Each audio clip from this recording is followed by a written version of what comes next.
So, I want you all to picture something with me. Something that might feel a little strange or odd at first.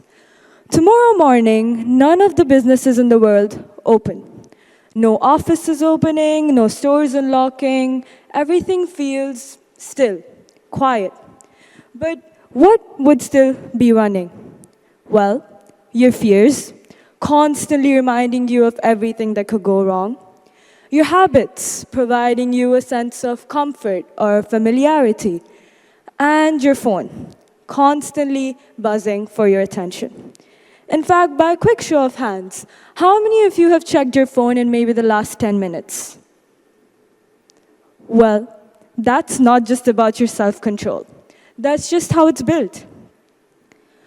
We believe that the most powerful businesses exist in skyscrapers or buildings, but the real businesses exist in our choices and the attention we give. Every moment of your life is a negotiation or a bargain. You negotiate with your alarm clock for just 5 more minutes. You negotiate with your need to stay comfortable. And you negotiate with that procrastinating voice in your head that says, not today. In fact, research shows that an average corporate worker gets interrupted every 3 minutes, and it takes over 20 minutes to fully refocus back. Although each interruption individually might not seem harmless, together they fragment our attention in many different directions. You decide, often without realizing, what gets your time, your attention, and your energy. These may seem like, and maybe even are, incredibly small decisions, but they shape everything. We believe that business happens in conference rooms or meeting halls, but the real deals happen in silence. In the moments when you decide to pick up a book instead of scrolling, or speak your truth instead of staying quiet. These are the choices that lie between who you are and who you could become. One click replaces effort, and one scroll replaces reflection. We spend hours of our day on screens, but still feel like time is slipping away. Every shortcut charges interest. Skipping practice today just means extra effort tomorrow. Or rushing through a science project now just means a greater deal of mistakes.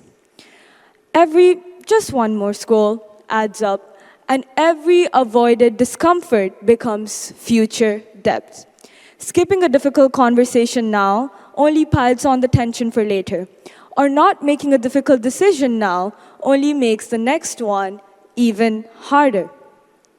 We've created an economy in which it's incredibly easy to distract, to consume, to copy, but incredibly expensive to think, be creative, and expressive.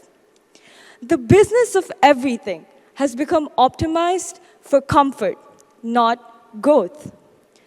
The system didn't fail. It delivered exactly what it promised: convenience. Convenience makes things easier, sure, but it also makes things less intentional. You don't choose to watch another video, it just plays. You don't decide to keep scrolling, it just happens. You don't plan to lose another hour, it just slips away. We think that 1 hour could have been used for something else. We think that 1 hour could have been a better use. I remember I sat down to do some work, and I thought I'd check my phone first. I just replied to one text, and then suddenly one video turned into the other, and the other into 5 more. And I looked up, and I realized an hour was gone. And what stayed with me wasn't the realization or the guilt that I'd lost an hour, but the fact that no one took that hour away from me. I gave it away. These type of moments are when life starts happening to us instead of being made by us. And what do we do when we realize we're losing our time? the only thing we know how to. We're told to hustle, we're told to optimize, we're told to do more. But eventually, productivity without direction will lead to exhaustion.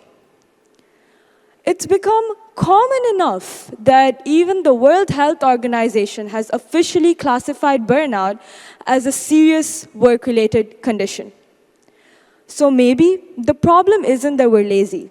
Maybe we're just efficiently exhausted. If your life was a business, most of us wouldn't need a new strategy. We just need to stop measuring activity and start measuring impact instead. So let's redefine profit, shall we? Is it money, or is it knowing what truly deserves your time?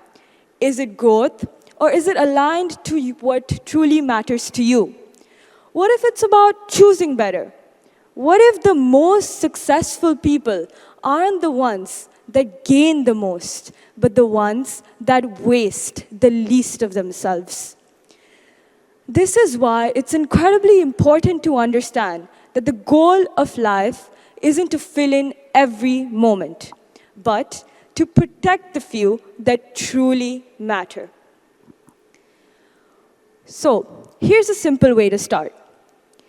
Each day, choose one thing that gets your complete attention.